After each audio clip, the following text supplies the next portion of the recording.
Assalamualaikum warahmatullahi wabarakatuh. Selamat sore ya buat teman-teman semuanya, khususnya yang selalu menantikan video-video terbaru, updatean terbaru dari channel Solusi. Terima kasih ya buat teman-teman semuanya yang selalu mensupport dan mendukung tentang channel Solusi Hutang yang selama ini mungkin ya dari awal sampai detik ini, dan saya aja sudah 4 kali puasa yang ada di YouTube ya, yang ada di YouTube-nya gitu loh. Alhamdulillah masih lancar sampai detik ini, masih bisa bertahan di YouTube sampai detik ini, memberikan sedikit motivasi, edukasi buat teman-teman semuanya, terutama yang benar-benar sudah berada di titik ketidakmampuan gitu ya menghadapi pinjaman online, karena memang makin hari makin rumit dan makin ribet gitu loh. Bukan masalah makin selesai, tapi makin parah. Ini apa sih sebenarnya gitu ya. Dan mudah-mudahan Solusi Hutang hadir selalu yang utama buat teman-teman semua ya, dalam memberikan semangat dan motivasi-motivasinya buat teman-teman semuanya yang benar-benar sudah tidak mampu lagi gitu ya. Oke, hari ini kita mau jelaskan beberapa ancaman yang selalu dilontarkan oleh debt collector pinjol dan resiko yang selalu disampaikan oleh debt collector pinjol, padahal fakta tidak menyampaikan seperti itu ya. Dan teman-teman boleh simak ini, yang baru telat bayar, yang baru gagal bayar, boleh disimak ini ya, supaya jangan ketakutan lagi, jangan kecemasan lagi. Dan ini ancaman yang paling sering dikirimkan oleh debt collector untuk si debetur yang telat bayar, yang gagal bayar, yang baru jatuh tempo. Ini ancaman yang selalu dikirim oleh debt collector buat Anda gitu ya. Dan kita bahas satu persatu, benar atau tidakkah, fakta inikah atau ini hanya sebatas ancaman. Teman-teman boleh simak ya. Dan jangan lupa juga bergabung dalam grup WA saya. Silahkan klik tombol gabung yang ada di bawah nama channel ya, atau Anda ingin berkomunikasi dengan saya juga boleh. Ambil nomor saya yang ada di YouTube ini, Anda tinggal klik tombol gabung, ada di bawahnya yang khusus, itu adalah nomor pribadi saya, silahkan diambil. Yang belum mensupport channel ini, rumit banget untuk mencerna apakah ini benar atau salah. Dia sangat bingung ini. Di posisi ini banyak saya perhatikan teman-teman yang bingung, yang stres akan hal ini gitu loh. Saya munculkan di layar Anda, ini yang dikirimkan oleh si debt collector. Apabila tidak ada respon, maka kami akan mengambil langkah. Ini yang paling pertama ya. 1, kami akan menghubungi emergency kontak atau kerabat atau keluarga untuk meminta bantuan dari mereka, membantu mengingatkan pembayaran hutang ya. Di posisi ini biasanya kita yang mengirimkan emergency kontak ya, tapi di sini ada atau kerabat atau keluarga. Nah, di sini yang agak rumitnya, berarti dia mencari juga nomor-nomor yang berpengaruh di handphone teman-teman semuanya untuk mereka hubungi. Ya, kan mereka sudah menyampaikan di sini akan menghubungi. Selain emergency kontak, dia akan menghubungi keluarga kita juga, kerabat kita juga. Sementara emergency kontak, misalnya kita berikan nomor suami, tapi yang ditelepon orang tua kita, yang ditelepon saudara kita, itu kan bisa jadi sesuai dengan arahan mereka. Habis itu 2, kami akan melaporkan data nasabah gagal bayar dalam laporan bulanan yang akan kami serahkan kepada OJK. Oke. Tentang penyerahan data ini memang terjadi ya, ada peraturan P2P lending yang dibentuk waktu pembentukan AFPI ya, Asosiasi Fintech Pendanaan Indonesia. Dalam pembentukan aturan itu, fintech ataupun pinjol cuman diwajibkan menagih 90 hari.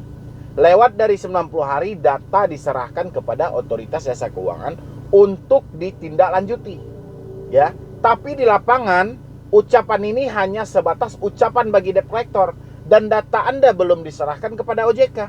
Masih banyak yang menagih lewat dari 4 bulan, lewat dari 5 bulan. Berarti kalau kita balikkan ke aturan yang wajib menagih 90 hari, berarti data Anda belum diserahkan ya. Mau ditindaklanjuti seperti apapun oleh OJK, yang jelas kalau si pinjolnya masih menagih, hutang Anda sudah 4 bulan atau 5 bulan, berarti data Anda belum diserahkan ke otoritas jasa keuangan ya. Itu kuncinya ya.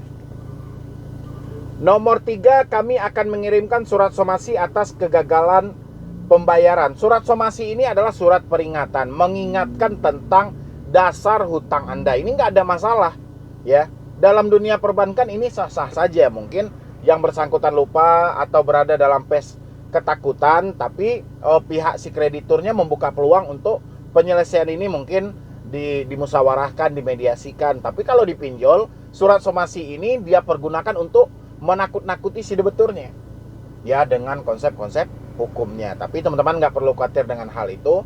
Somasi itu hanyalah sebatas surat peringatan yang isinya di dalam juga tidak keluar dari soal tagihan. Habis itu nomor 4, jika ada pembayaran hutang dalam waktu yang ditentukan. Jika tidak ada pembayaran hutang dalam waktu yang ditentukan, nasabah gagal bayar tidak akan bisa meminjam dana lagi di perusahaan peminjam dana manapun. Ya sudah, kita nggak ada masalah. Ini yang disebut dengan BI checking kalau ini benaran terjadi. Cuman yang jadi masalah hari ini adalah OJK tidak mengkonfirmasi mana aja pinjol yang sudah difasilitasi dengan BI checking, ya. Dan habis itu yang katanya data diserahkan setelah 90 hari, banyak yang tidak menyerahkan data itu setelah 5 bulan atau 6 bulan. Nyatanya masih menagih. Ya, jadi hal itu nggak perlu teman-teman takutin. Silahkan lihat di layarnya. Yang mendapatkan cetan juga seperti itu dari debt collector nggak perlu dikhawatir atau dicemas-cemaskan. Kami menyerahkan data nasabah gagal bayar ke perusahaan penagihan pihak ketiga untuk proses penanganan langsung. Cara penagihan mereka bagaimanapun kami tidak tahu mengetahui. Kami tidak tahu mengetahui, namun dampaknya akan mempengaruhi. Nah, ini yang nggak boleh, ya. Dan disinilah sebenarnya poin ketegasan dari OJK. Dia dari pihak pinjol akan melempar ke pihak ketiga, dan dia tidak mau tahu dengan soal penagihan. Mau penagihan menggunakan ancaman, kekerasan, ini segala macam. Inilah yang mau dibenahi sebenarnya, ya. Makanya dibilang itu kembali ke peraturan OJK tentang ciri-ciri yang disampaikan OJK tentang pinjol ilegal, ya. Pinjol ilegal, debt collectornya melakukan penagihan tidak beretika. Sekarang pihak pinjol menyarankan kalau sampai dilemparkan ke pihak ketiga, mereka tidak mau tahu, ya. Terserah mau seperti apa penagihannya, mau tidak beretika pun. Kalau kita menemukan tidak beretika, berarti itu ilegal, ya, sesuai dengan arahan OJK. OJK menyampaikan loh dalam postingan Instagramnya, penagihan tidak beretika, ya. Jadi teman-teman semuanya, kalau menjumpai dari debt collector menagih tidak beretika, kumpulkan buktinya, habis itu sampaikan sesuai dengan arahan OJK. Anda tidak beretika, tidak punya sopan santun, mendahulukan ancaman, ya, tekanan, caci maki, stop membayar secara online. Habis itu nomor 6, petugas lapangan akan melakukan penagihan ke rumah tempat tinggal, mediasi dengan keluarga dan perwakilan ketua RT adat setempat guna mendapatkan solusi pelunasan. Hal ini akan mempengaruhi reputasi buruk di masyarakat atau lingkungan setempat. Jarang yang ada, ya. Palingan di beberapa pinjol ada, ya. Itu pun kota-kota yang besar-besar. Setelah kota besar, itu pun mereka akan mengunjungi orang-orang yang mampu untuk mereka tekan. Bukan semua nasabah mau mereka kunjungi, ya. Anda kira orang yang gagal pinjol saat ini itu cuma 1-10 orang? Jutaan yang gagal bayar pinjol. Berapa butuhnya debt collector itu untuk mengunjungi sejuta nasabah itu aja, ya. Itu logikanya. Tapi didatangi atau tidak oleh debt collector, poin komunikasi sangat penting dalam hal ini, ya. Tinggal Anda, kayak mana cara Anda berkomunikasi dengan debt collector, kayak mana cara Anda menunjukkan ketegasan-ketegasan supaya Anda tidak gampang dipengaruhi. Ya, kalau Anda bingung, Anda boleh lihat lagi koleksi video saya tentang debt collector lapangan yang akan berkunjung ke rumah debitur. Seperti apa pola-polanya sudah saya jelaskan di situ, ya. Habis itu nomor 7, agensi akan mendatangi tempat kerja usaha kantor yang terupdate nasabah untuk negosiasi dengan atasan HRD perihal potong gaji, mentransfer langsung ke rekening atas kegagalan peminjaman. Ya terserah. Kalau hal itu mereka bisa melakukan, ya kenapa tidak, gitu loh, ya. Ya udah lanjutkan aja. Kan mereka berarti kalau mereka negosiasi dengan pihak kantor Anda, berarti mereka menunggu dong, menunggu dan memberikan Anda peluang sampai gajian. Ya sudah, berarti kita tinggal menunggu kesepakatan itu aja. Ya kalau Anda kan banyak tuh dari teman-teman ingin membayar misalnya gitu kan. Sekarang kan mereka bilangin, mereka mau mengunjungi kantor, menegosiasi supaya mentransferkan gaji Anda ke pihak kreditur tempat Anda hutang tadi. Ya itu nggak ada masalah. Ya, kalau memang Anda ingin menyelesaikan masalah itu kan.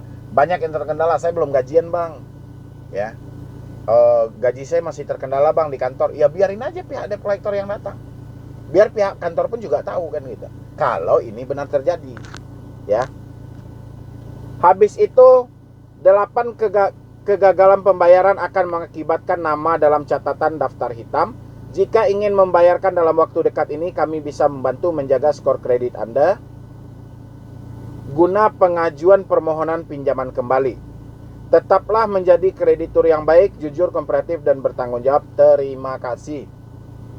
Ya, dia bilangin kayak gitu. Akan ada catatan nama dalam daftar hitam. Tapi jika ingin membayar dalam waktu dekat, silakan. Terus kalau ingin membayar dalam waktu dekat, poin-poin yang di atas itu gunanya buat apaan sih? Gitu. Ya, yang jelas hari ini kita nggak peduli dengan soal yang seperti ini. Saya tahu banget posisi Anda saat ini bukan tidak mau bayar, cuman Anda tidak mampu bayar karena beberapa kendala. Mungkin gaji belum nerima, usaha sedang drop, hilang pekerjaan di PHK atau di WFH dan berbagai macam versi, atau Anda mulai merintis kembali dan berbagai macam fakta yang terjadi. Ya, cuman ancaman-ancaman seperti ini Anda tidak perlu takut, ya, atau risiko-risiko yang selalu disampaikan oleh debt collector Anda tidak perlu takut. Cuma yang perlu Anda ingati adalah saat ini kayak mana Anda bisa berusaha, bekerja, kumpulkan uangnya sedikit demi sedikit. Nanti kalau sudah terkumpul, negosiasi pokok yang diterima. Ya, kalau hari ini Anda belum mampu bayar, fokuslah dulu. Apalagi ditambah ini suasana di bulan Ramadan. Ya, jadi fokuslah beribadah dulu. Jangan pikir yang aneh-aneh, tapi tetap berusaha. Karena biaya kita tidak berhenti sampai di sini. Ya, masih banyak biaya-biaya nantinya ke depannya yang harus Anda penuhi. Ya, jangan sampai Anda lalai, jangan sampai Anda tidak bekerja. Ya, pokoknya buat teman-teman semuanya,